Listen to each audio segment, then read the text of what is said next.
Hello everyone, and welcome back to another Destiny 2 video. Today we are reviewing Lightfall in its entirety. Now I'm going to prefix this with a few things before we get started. Spoilers are ahead. I'm going to be talking about everything from the beginning of the campaign, post-campaign, to raid stuff, so if you have not done any of it and you have the intention of doing all of that stuff blind or semi-blind, whatever, this is your chance to get out without having any of that spoiled, and your one and only chance, because shortly I'm going to be talking about it. So are you gone? Thanks for leaving if you did. If you're here, let's get into the nitty-gritty of Destiny 2 Lightfall. So I know there's a lot of controversy out there. Controversy is always going to happen with Destiny. It seems like a mainstay of the game. And even though Witch Queen was very, very, very successful as a DLC, it's often really difficult and also unfair to compare other DLCs to a successful one like that. And a lot of D1 vets like myself will say that Taken King was the best time in Destiny 1, and it was one of the best, right? With perhaps Rise of Iron, Age of Triumph era being the second best time in Destiny. And I will say that right now, Destiny overall, at least as of the release of Lightfall and as of this video being recorded, is in a really good place. I think the quality of life updates are phenomenal. I think the way the game feels, build crafting wise, is the best it's ever felt. It's crazy what you can do. However, that has nothing to do with how horrendously bad the story rollout was for Lightfall. Now, I get it a little bit, right? But not really, because narratively we were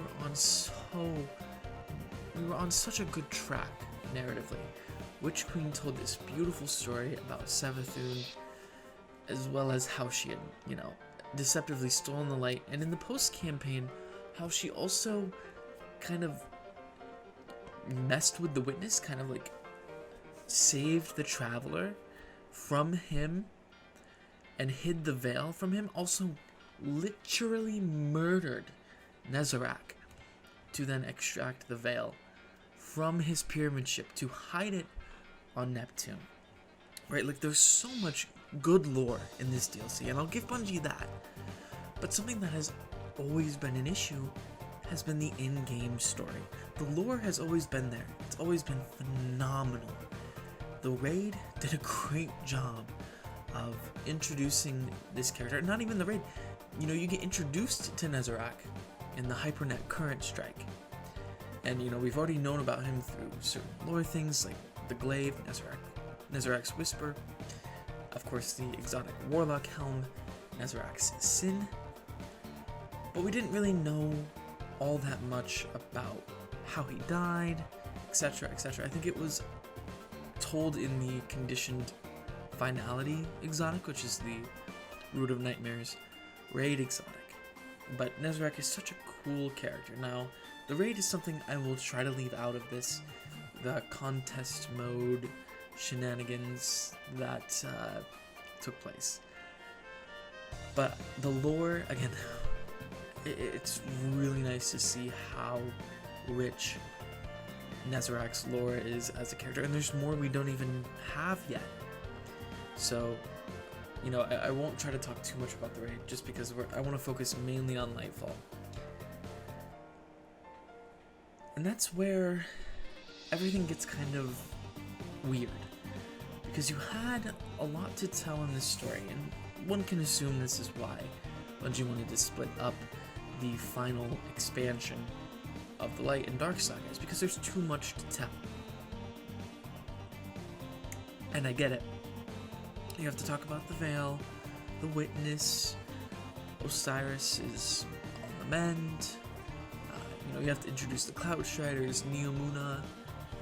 All this stuff is happening at once, and it really kind of, not only as a player, will overwhelm you, I'm sure as a dev, it will also make you feel like you need more time. And that's why this story just, at the end, it feels rushed, right? Like you're trying to get through too much in a short amount of time, and the death of Rohan is lost on a lot of people, including myself, right? And I get it. You have the cliche grizzled veteran presence who sacrifices themselves for their young, boisterous protege to continue living on and fighting in spirit. Plus, you know, we learned during the story that Rohan was gonna die anyways. So, might as well go out the way a true Cloud Strider would, than to just simply wait for your expiration date. So I get it. But the whole point of Bungie killing off Cayde in Forsaken was the emotional attachment players had to him, to make Aldrin Saul feel like the worst villain we've ever faced. And he was up there, I would say. And it made the chase to eliminate all 8 of the Barons, as well as Aldrin himself, all the more, I guess, satisfying would be the word would be best used. Although, I don't know if killing Aldrin was like the best thing to do ever. It's kind of, it evens out because he becomes a Guardian eventually, but murder is kind of morally wrong, but that's a whole different topic. Either way, that chase felt a lot better, right? That the death of Cayde was more impactful because we had, 4 years of getting attached to this character and his presence, and that was ripped away from us. Whereas with Rohan, we literally had like 3 missions with him, like an opening cinematic, and that was it. We spent all of like 15 minutes watching this character just to see him die. And I get it, but it would have been nice to have Rohan introduced as a character this season, right? And eventually, maybe he sacrifices himself somewhere down the line. But I don't know, it's difficult to gauge these kinds of things, because you never know if Rohan would have stuck as a character or if people would have just grown to hate him. It's tough to say, but I personally believe they could have introduced him during Lightfall and maybe killed him off in Final Shape or a following season, just to allow people to get attached to him so his death has more narrative and story depth, right? So you're not just killing a character to kill him off, because that's legitimately what happened. And Nimbus was sad for all of like 1 or 2 story missions, which is fine, I get it. It's not really in Nimbus's character to be sad and depressed, right? They're the comedic relief, they're, a bubbly personality in a sea of dread. But again, the stark contrast between the two is it's what makes them work so well. When you lose that, Nimbus, sure, to some people is annoying. I actually like Nimbus as a character. They are a really good addition to a game where there really isn't that much comedic relief, right? And Finch is essentially the Nimbus of Witch Queen and vice versa. So, but again, that death felt meaningless. I will say, from a gameplay perspective, right, before we go back to more story things, Lightfall was really well done. I think the mission with the tank, where you're driving around with the Drake, demolishing Cabal vehicles and whatnot, is a really, really fun experience. And the music is on cue. I will say everything else in the campaign, with a few exceptions here and there, plot holes pop up, everything else feels pretty good. And if I were to pick and be really, really, really semantic about everything, you could argue that Lightfall is one of the best DLCs Bungie's ever released. But I think when you talk about the hype and all, the expectations were way high, and what Bungie came out with was just simply never going to be as good as what we all thought it was going to be. And that does play a factor in things. But even then, narratively, the base wasn't there. So we talked about Rohan's death and how that had no meaning, because we don't know the character well enough. Well, how about us not knowing what in the name of whole wheat toast the witness is doing, right? We have no idea. Now, Bungie has already come out and said that we're gonna find out what happens eventually, or find out what the veil is, what the witness's true intentions are, etc., etc. But the thing is, the big thing happened. The witness has presumably won, and he's on his way to the final shape. Whereas we have no clue what's going on. We just know witness did something to the traveler. The traveler is either incapacitated or dead, and the witness is who knows where. So, really all we know is that the veil is paracausal. It was referred to as a pale heart by scientists that worked in the Ishtar Collective on Neomuna, but supposedly that's not true. Bife has supposedly debunked the theory that the veil is the traveler's veil, or the veil is the traveler's pale heart. So that's not true. We still don't know what it is, but it's been around for a long time, so presumably as long as the traveler. Either way, it's just a confusing mess, and the exposition isn't there, so it's easy to not care about what's happening if you don't know. And let's say, Bungie was like, the witness is on his way to essentially do what Thanos did in Infinity War, which is to essentially wipe out half of all life in the galaxy. We'd be pretty upset, because that means half of everyone on Earth, half of everyone everywhere gone. So we'd have a bit more urgency, a bit more emotion towards stopping him from achieving that goal. But we don't have that. We don't know. So no one's motivated as, story-wise. Maybe like the in-game characters are, but our Guardian, like us being our Guardian, we have no reason to care. Again, I sound like a broken record, but it's true. Something else I wanted to add in here. So, we think about something pivotal to the story not being explained, and in Witch Queen, a huge plot point was how did the Hive acquire the light? Nobody knew. And in a cutscene, it's explained. Savathun got lucky. She was literally on the cusp of death. Actually died and then was resurrected. Right? This was right after her worm was extracted by Marasov. So this happens, and we see the cutscene where she's resurrected. Now, if we didn't see that cutscene, nobody would have ever known how Savathun got the light, which it's not terribly complicated, right? Again, it was luck. But either way, if we don't have that, the story doesn't make sense, right? Or at least it doesn't feel impactful. The Traveler chose her for some reason, most likely because it saved her during the collapse.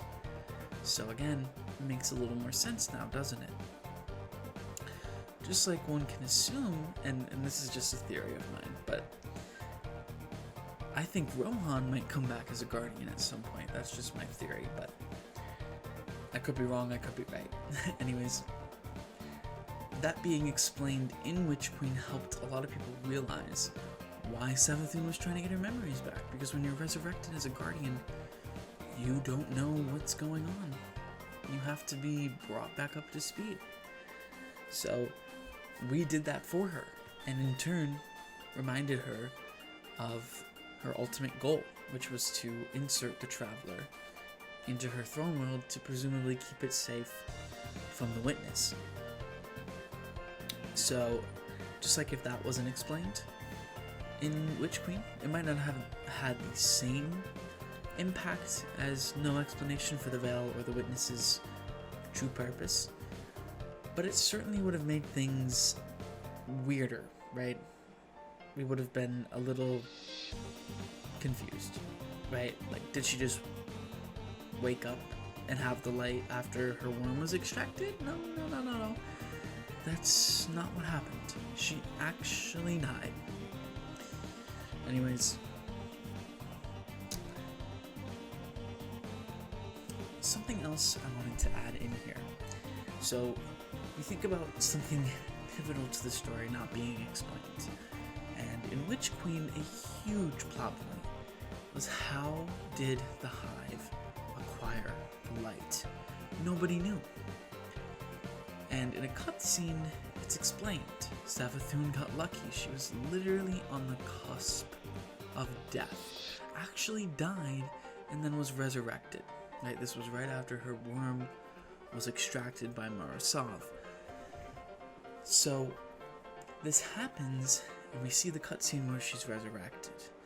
Now, if we didn't see that cutscene, nobody would have ever known how Savathun got the light.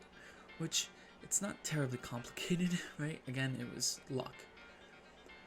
But either way, if we don't have that, the story doesn't make sense, right? Or at least it doesn't feel impactful. The Traveler chose her for some reason, most likely because it saved her during the collapse. So again, it makes a little more sense now, doesn't it? Just like one can assume, and this is just a theory of mine, but I think Rohan might come back as a guardian at some point. That's just my theory, but I could be wrong, I could be right. Anyways, that being explained in Witch Queen helped a lot of people realize why Savathun was trying to get her memories back, because when you're resurrected as a guardian, you don't know what's going on. You have to be brought back up to speed. So we did that for her, and in turn reminded her of her ultimate goal, which was to insert the Traveler into her throne world to presumably keep it safe from the Witness. So, just like if that wasn't explained in Witch Queen, it might not have had the same impact as no explanation for the Veil or the Witness's true purpose, but it certainly would have made things weirder, right? We would have been a little confused, right? Like, did she just wake up and have the light after her worm was extracted? No. That's not what happened. She actually died. Anyways,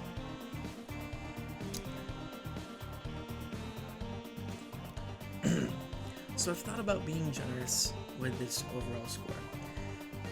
And the truth is, I really can't. I was looking forward to this DLC immensely. You guys have no idea. I loved the Yamuna theme, the kind of 80s flashback theme, and even though I was born in the 2000s, I've always been a fan of like neon lights and retro things. But this DLC it didn't work. I know from a narrative perspective they wanted to tell it like you were inside your own action movie. And they did hit that on a few notes, right? The music feels that way. Driving a tank around a city that's under siege definitely felt that way. A whole little training arc with Strand to kind of get ready to face the big bad. Sure, great. But the thing that irked me the most, right? Callus was given all of these upgrades from the Witness, right? He became a disciple. Now, somewhere on the scale, right? Rolk was for sure the strongest, canonically the strongest disciple of the Witness, the first disciple as well. He was, apparently he could have killed us if he wanted to in the raid, but Rolk was too arrogant and too conceited to do it. He didn't think that we would be able to kill him, so he kind of just played around with us. Well, the joke was ultimately on him because we did it, and that's how we achieved the goal of getting rid of one of the most powerful beings in the galaxy, right? and the most terrifying at that.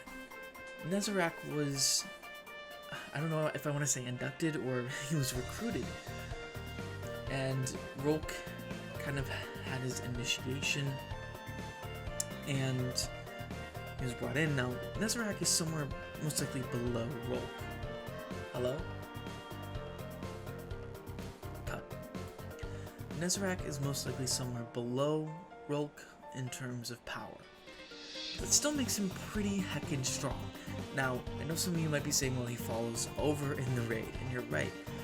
But Nezarec was just resurrected, right?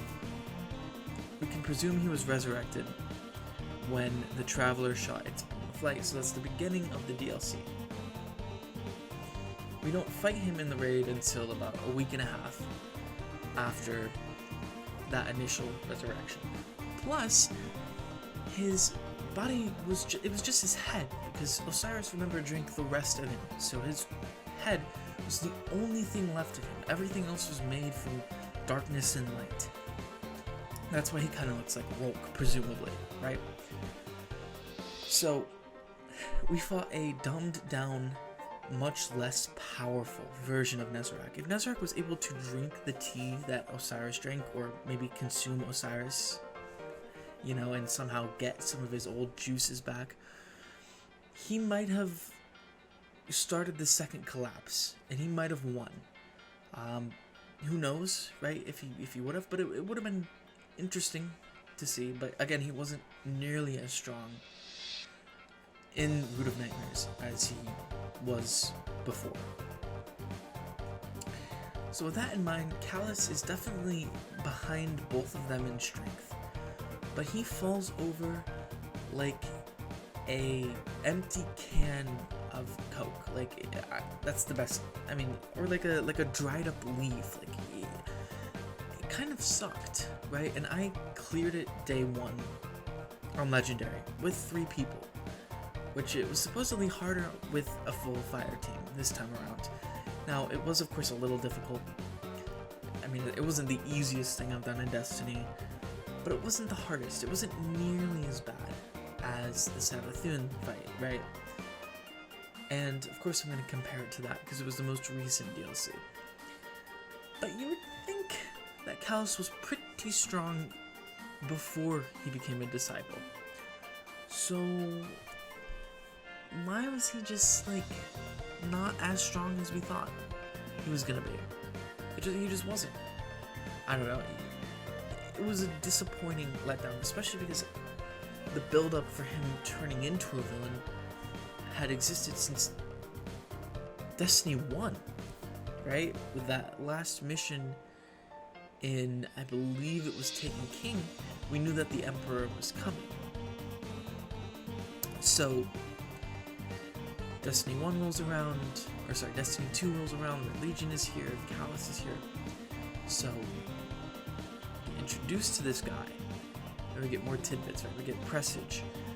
We go into Season of Opulence before that, right? And we get more and more of him. And then he turns into this villain, right? And Kaido shows up. And we kind of get duality, where we essentially cut off all of his ties to his past life, essentially making him the disciple that he is. And still, he's not nearly as strong as any disciple or even entity that we've taken down yet. No cool power, he just has a giant Gatling gun and some gladiator cleavers, which the cleavers did look cool, but it still wasn't enough to really matter. So, to recap, right? I think you had a wonderful environment in Neil Luna, beautiful music, but just subpar storytelling, killing off a character with no emotional attachment at all, right? It's storytelling 101 that you never kill off a character, unless, you know, you're in Game of Thrones, but you never kill off a character who doesn't have any sort of emotional attachment to the story, unless they serve some kind of purpose, which Rohan kind of did. But I think there was other ways we could have destroyed the radio mast without him dying, if we're being honest. And aside from that, it's confusing. The witness, what is he actually trying to do? The veil, what did it create? What kind of link with the traveler are we talking about here? And finally, Callus just having an underwhelming end to his story.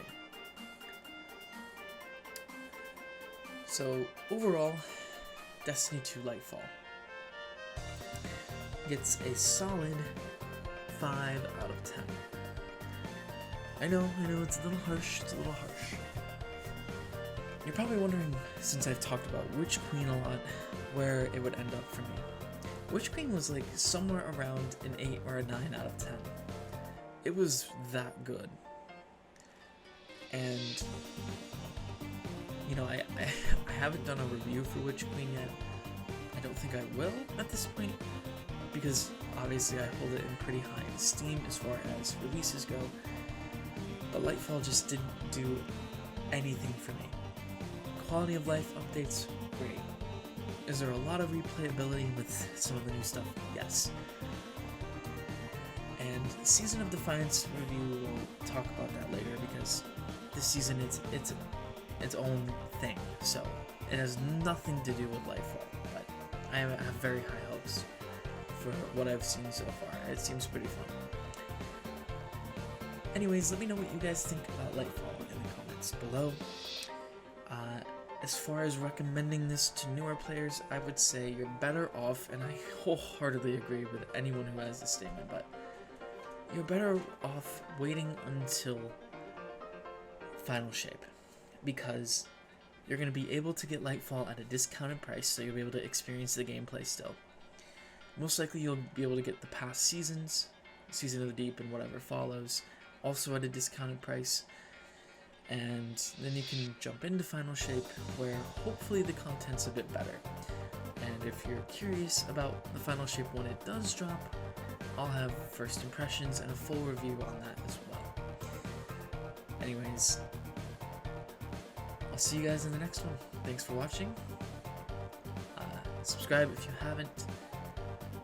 Leave a comment below what's your favorite part about Lightfall so far. And anyways, just remember that your view is good enough for me, and I'll see you next time.